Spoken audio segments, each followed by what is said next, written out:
It happens. You just built something really cool, like a dragon or a spaceship or a car. But when you go to play with it, or maybe display it, it just breaks. With all the pieces lying everywhere, you can't figure out how it went together in the first place. Well, maybe I can help. This technique is called locking. Hi, my name is Ben, and I'll be your guide on the path to better LEGO building. After watching my videos, your creations should be stronger, have better playability, and be better looking. And, given time and practice, you should be well on your way to becoming a LEGO master. But don't worry if you don't improve immediately. It is taking me years to get to where I am, and only with lots of help. The help I had is the reason I chose to start helping others, like you, to guide you and the rest of the next generation into their full ability. So, in this video, I'm going to show you the technique locking, as I said earlier. I'd like you to go grab 6 2x4 plates, these, and also 6 2x10 plates, these. The color of these pieces doesn't matter, just grab the closest ones to you.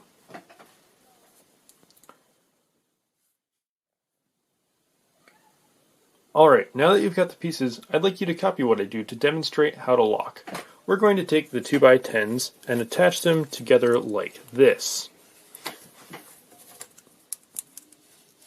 Yes, all 6. And we're going to set this one to the side over here. Then we're going to take the 2x4s and this one and attach them like this. Then we're going to set that one to the side. We're going to take the remaining 2x4s and attach them to this one.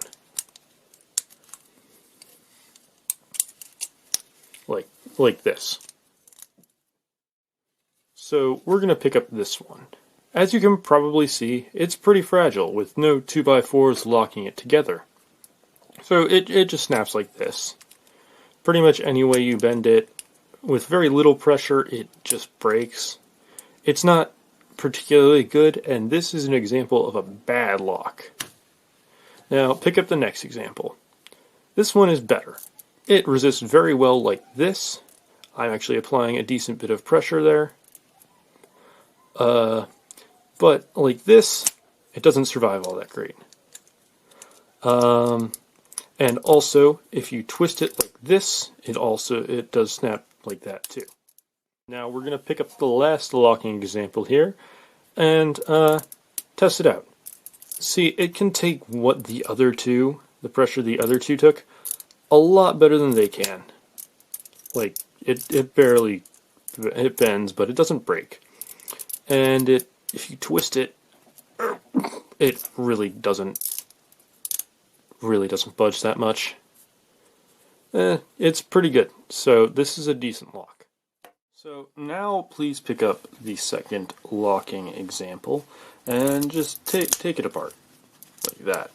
Then put this here and this here.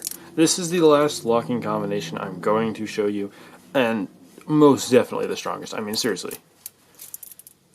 This one struggles under that.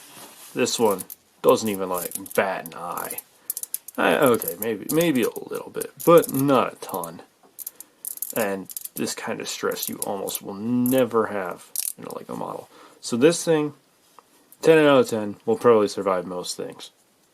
Best lock that you can get. Like, seriously. This is the best. Just a clean lock like this. Of course, you can't always get this, and there are, like, in models you will find that you cannot always get a lock that looks like this, that works as well as this. It happens, and that's fine, so long as it's sturdy enough, and it's pieces that you know how to fix. That's a very good thing. Explanation point. Please note that 2x4s and 2x10s aren't, in general, really good for most models' cores. I did the pieces on this scale because they can come apart relatively easily, therefore making for an easier demonstration. However, they do work relatively well if done right as part of a roof or a car's chassis, and you might find something similar in LEGO sets. Explanation point over. Now, there are a lot more advanced locking techniques that I'm not going to be covering in this video. along with quite a few pieces that help both with making your models look better and holding them together. However, that's a video for another day. Alright, we're going to move on to a different demonstration, and I don't expect you to participate in this one. I'm going to be dropping two different but very similar cars. This one, which is well built and locked thoroughly, and this one, which, well, it isn't. And now we're going to roll those clips.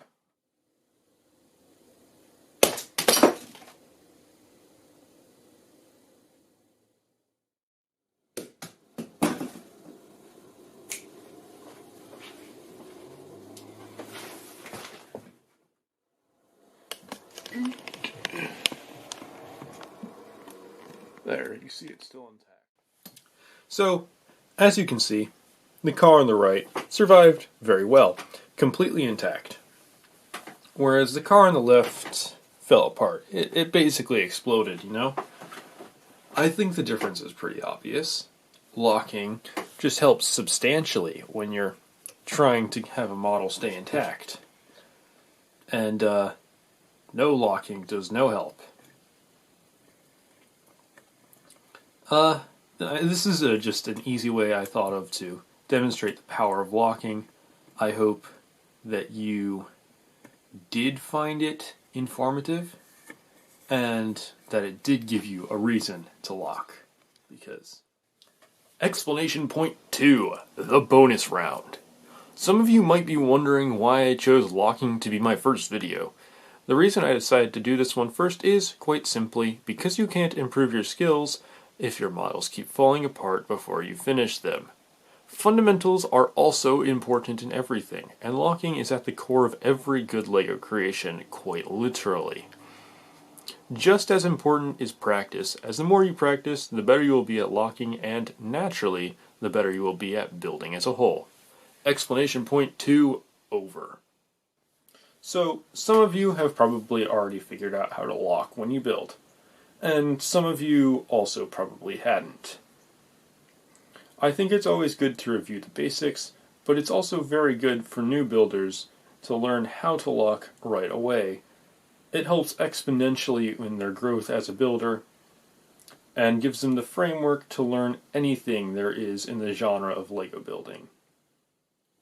Alright peeps, that's all for this video. If you found it informative or enjoyable, please consider subscribing and maybe hitting that bell to be notified of my new videos.